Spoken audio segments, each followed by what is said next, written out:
How's it going, everyone, and welcome to this episode of the Fat or Dapper.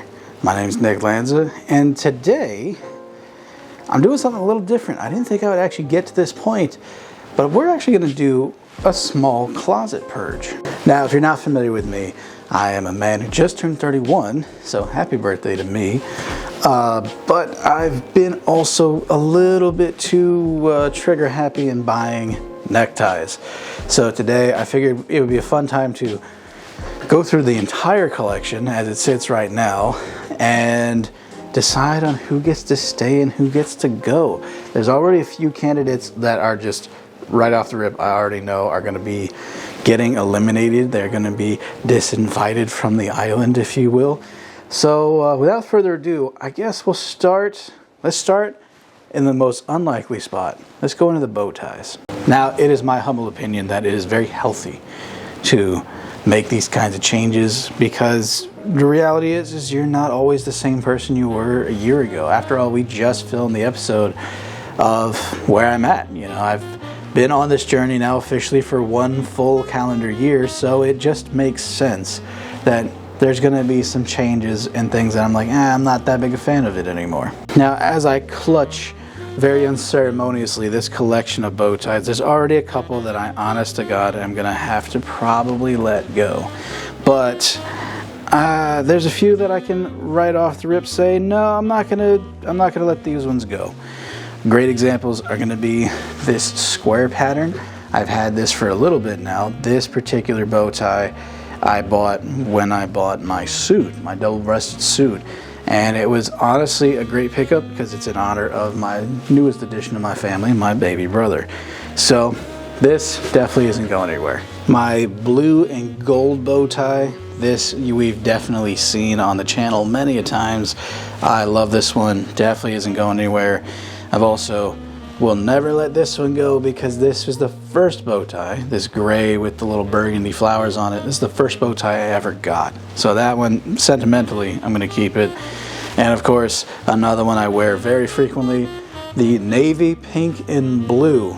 This has been a staple of several different outfits and goes with almost every color I currently own. So I'm definitely not letting that go. Unfortunately, my first victim on the chopping block is going to be this pink and blue and orange floral bow tie from Robert Jensen. Full silk, it's very nice. It's one of the few bow ties I found that actually fits my size, but stylistically, I don't have a lot that leans into this particular style of geometric florals. So he's on the chopping block. These next three bow ties are favorites of mine. That being the almost gingham style pattern, the red and blue from Ben Sherman. This guy, I never will let that go. The blue paisley, and of course the blue plaid. Yes, I have mixed up paisley and plaid many times, so the fact I got this in one take is incredible. Out of the three, I'm definitely going to keep the two Ben Shermans, but I think I have a home for this blue one with a dear friend of mine. I just don't wear this one enough to justify keeping it. And as much as I love it, it's in great shape. The cotton is in fantastic condition. I think it would be better served with a different home. Moving on here into the final four is a collection of interestingly patterned bow ties. This is another Ben Sherman, this one being the more iridescent-y one. I have decided to let this one go. It's an interesting bow tie, to be sure. It definitely leans into the silvery tones. I just don't ever wear it. This is my favorite novelty bow tie. I only really have one, and this is a sushi print. This is definitely not going anywhere because it's just fun. It's different. It's all the different kinds of sushi, the ebi, the yami, the California rolls. It's just a fun print.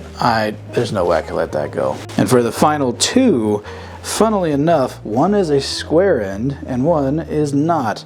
This is definitely on the chopping block. I picked this up at the same time as the sushi one and have never worn it in the year I've owned it. It's from the American Tie Company. It's not bad. It's just not quite the right size, and I just don't wear that brightest shade of magenta or that particular shade of navy. With the square end one, I actually just recently got a job working at a card shop, trading card shop, and this reminds me a lot of, well, Yu-Gi-Oh cards and Magic the Gathering cards. So for me, I want to keep this and just get an extension put in. That way it'll fit me correctly. It's also a really nice, more vintagey piece. It's made in France. I don't want to let this one go because I just got this from a really cool hole-in-the-wall shop out there in Middleburg, Virginia. Now that we're done with the bow ties, let's move into the neckties. I'm going to start with the two sections that I know I'm going to have the most amount of culling for sure, that being my yellows and my blues. For the yellows, quite simply put, I cannot ever let this Jones New York go. This was a gift from my friend Omar Jolly. I will never let this thing go. I've owned it now for nearly 20 years. On the flip side of this equation, I've got this knit tie. Never once wore it.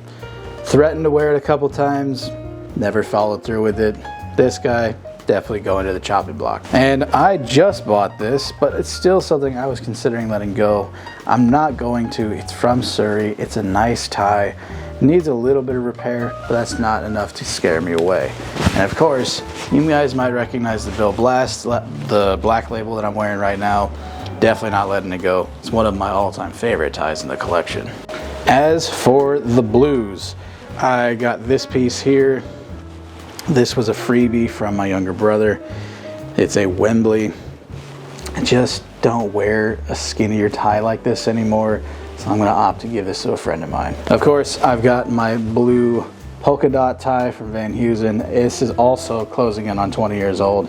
There's definitely no way I'm letting this one go. And these last two are interesting. This is a Batman necktie that I've owned now for nearly 10 years. It's from the year 1996, I believe, 97. I can't let it go. It's just something that's been a staple of my collection for a very long time, and I think I've only ever worn it once. Normally, that would be grounds for removal, but in my case, it's an homage to something else, so I want to keep it. On the opposite end of the spectrum, we're going back to being classy. This is a Brooks Brothers tie, and I somehow got my hands on this for exceptionally cheap. I want to say $2 for a full silk Brooks Brothers tie. It needs to be cleaned. There's also the previous owner's name still sewn into the bottom, so I'm going to have to find a way to get this out. This is going to be a trip to the seamstress. I was considering letting it go, but again, once I held it, there's no way I could let this go. Moving into the purples and burgundies and pinks, we've got probably the widest range in my collection. First and foremost, this is one of my all-time favorite ties in the collection. The orange and purple Altea Milano, definitely not going anywhere. Another gift from my current pastor, this Paul Frederick, definitely not going anywhere. And in honor of my mother, an Oscar de la Renta tie. Again, a little on the skinny side for me, but because my mom was a huge fan of Oscar de la Renta, I don't want to necessarily let this one go. So it's a keeper. As for these final three, I've got a basic striped purple tie here. This guy has seen better days. He's a bit on the worn side. It's a Croft and Barrow. It's not bad. I'm gonna let it go to somebody else. Also in this collection is a skinnier pink paisley. Definitely gonna let this one go because it's just a little too skinny for me. But the last one, I've actually owned this tie since I worked in retail way back in 2012 to 2015. I have had some good memories, but I think I'm going to finally let it go. I've started moving away from the traditional kilt looking patterns, and we're going to let this go to a friend of mine. So taking stock, I'm already about halfway through the collection, and I pulled 5 ties and 4 bow ties out, which is kind of insane, all things considered, because I didn't think I was going to be pulling this much out of my current collection, and I'm not done yet. Although, quick pause for a coffee break.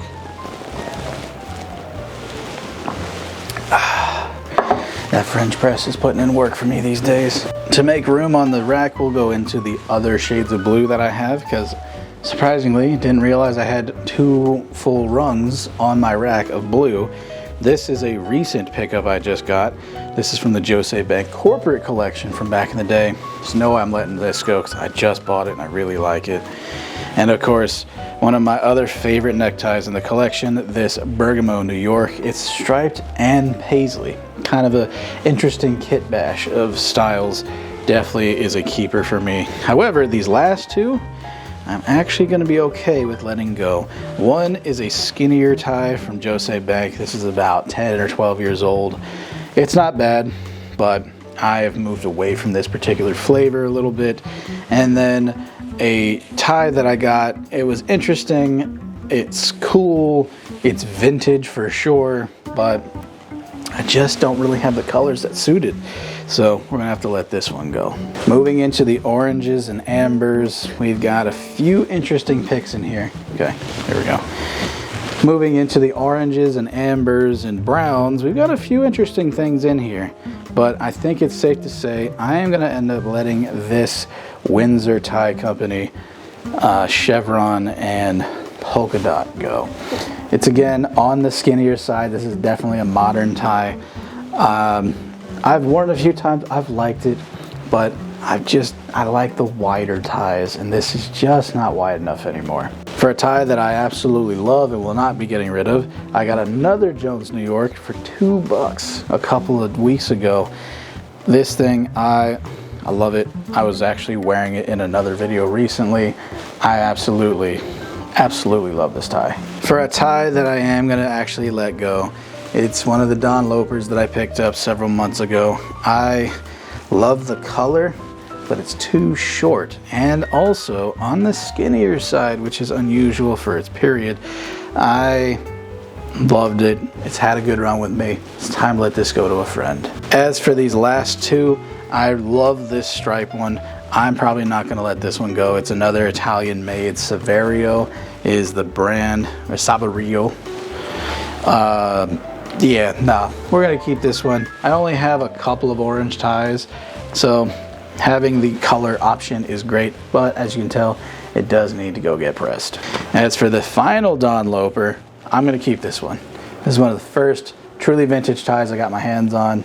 Why not keep it for a little longer? We're down to the last final 3 rungs. I'm going to tackle the green section before we get into a whole lot of red and burgundy. So with that said, the greens, I think I'm going to keep all of them actually. As many of you are aware, I love this Burberry tie. I've had this for quite a while. This is one of my favorites. Definitely not going to let that one go. This is a much more recent pickup. I got this when I went thrifting a couple weeks ago. This is a full silk tie. It's nice and wide, and it fits my size. So definitely not going anywhere. Of course, the Army Green Altea Milano. Cannot let that one go. So that leaves me with my, as I called it, the Venom Green striped tie from Jose Bank. I do wear this on occasion, oftentimes when I'm wearing mostly black. So I think I'm going to actually keep that one as well. Nothing to get cold or pulled from the greens. The greens get a pass this year. Now for the first rung on the red ladder here. There's quite a few ties in here. We're definitely going to be allowing some of these to go away. This is a simple, just Oxford style red and black stripe. Definitely going to keep this one. I enjoy it a lot. However, my nuts and bolts one that some of you might recognize from a video that we did recently, I'm going to actually opt to let it go. I do like it a lot, and it's one of my more enjoyable ties to wear, but I don't know.